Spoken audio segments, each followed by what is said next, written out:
नमस्कार मित्रांनो, आपल्या सगळ्यांचं स्वागत आहे आपल्या महाराष्ट्र क्लासेसवर. मित्रांनो, मी तुम्हाला आपल्या पहिल्याच व्हिडिओमध्ये सांगितलं होतं की जर आरोग्यसेवक 50% मध्ये जर मेरिटवाल्यांना जर घ्यायचं असेल तर मार्गदर्शन सूचना ह्या तुमच्या ब्रीज आहेत. कारण मार्गदर्शन सूचनामध्ये गव्हर्नमेंटने असं सांगितलं होतं की अगोदर फवारणीवाले घ्या आणि राहिलेल्या जागेवर 1967च्या नियमानुसार तुम्हाला जे मेरिटवाले आहेत म्हणजे जे जे हंगामी फवारणी कर्मचारी नाहीत त्यांना घ्यायचं होतं.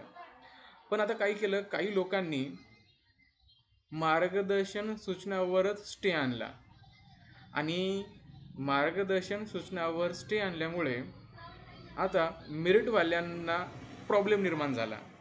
आणि हा प्रॉब्लेम तुम्हाला आता बघा जिल्हा परिषद नाशिकच्या एका पत्रानं समजतो. इथे काय सांगण्यात आलेलं आहे बघा, यावरून तुम्हाला समजेल. आणि ज्यांनी केस केलेली आहे, बरोबर ना, ज्यांनी केस केलेली आहे की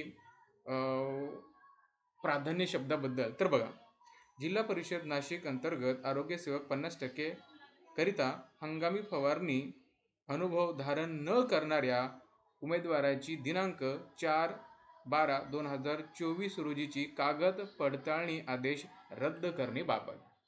म्हणजे बघा, मार्गदर्शन सूचना रद्द झाल्या, त्यामुळे मेरिटवाल्या मुलांचा मार्ग तिथेच बंद झाला.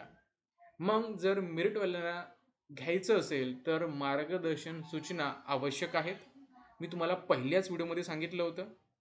आणि बघा, मार्गदर्शन सूचनाला स्थगिती आली, त्यामुळे बघा इथे आता झेडपीवाले जे आहेत ते अनुभव धारण न करणाऱ्या म्हणजे मेरिटवाल्या विद्यार्थ्यांचं डॉक्युमेंट व्हेरिफिकेशनसुद्धा करून घ्यायला तयार नाहीत. मी अगोदरच सांगितलं होतं की तुम्ही त्या मार्गदर्शन सूचनाला चॅलेंज करू नका. त्याला जर चॅलेंज केलं की तुम्ही समजून जा की मेरिटवाल्या मुलांचा मार्ग बंद होतो, बरोबर. पण तसं झालं, स्टे आणला. आणि स्टे आणल्यानंतर बघा की इथे मेरिटवाल्या विद्यार्थ्यांचं डॉक्युमेंट व्हेरिफिकेशनसुद्धा घ्यायला झेडपीवाले तयार नाहीत. ठीक आहे, जॉबवर घ्यायला ते तर नंतरच राहिलं, बरोबर. पण इथे त्यांना नुसतं डॉक्युमेंट व्हेरिफिकेशन घ्यायला सुद्धा तयार नाहीत. 4 तारखेची डेट इथं कॅन्सल करण्यात आलेली आहे. त्याच्यामुळे मार्गदर्शन सूचना महत्त्वाच्या आहेत.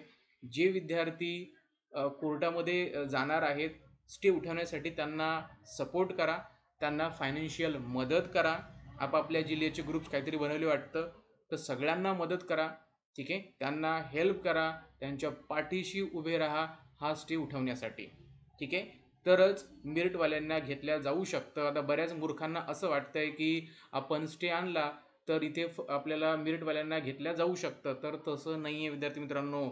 या पत्राद्वारेच तुम्हाला समजतंय तुमचं डॉक्युमेंट व्हेरिफिकेशनसुद्धा ते करायला तयार नाहीत, घेणं तर दूरच आहे. तर बघा इथे काय सांगितलं, त्या अनुषंगाने संदर्भ क्रमांक 3 दिनांक 28/11/2024 रोजीच्या पत्रान्वये हंगामी फवारणी अनुभव धारण न करणाऱ्या उमेदवारांना दिनांक 4/12/2024 रोजी कागदपत्रे पडताळणी कामी जिल्हा परिषद नाशिक येथे बोलवण्यात आले होते.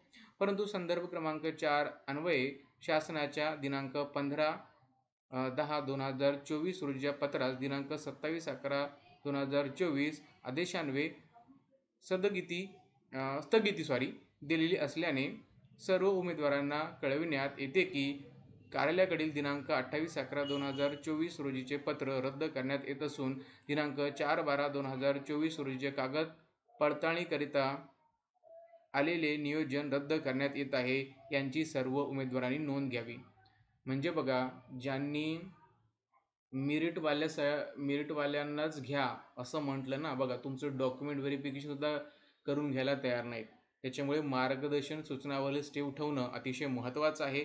त्यामुळे जे विद्यार्थी प्रयत्न करत आहेत त्यांना सपोर्ट करा, फायनान्शियली मदत करा, आपापल्या ग्रुपमध्ये हेल्प करा.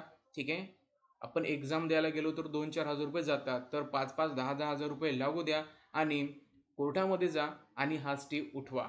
ठीक आहे, हाच तुमच्यासाठी एक सर्वात महत्त्वाचा सल्ला असेल.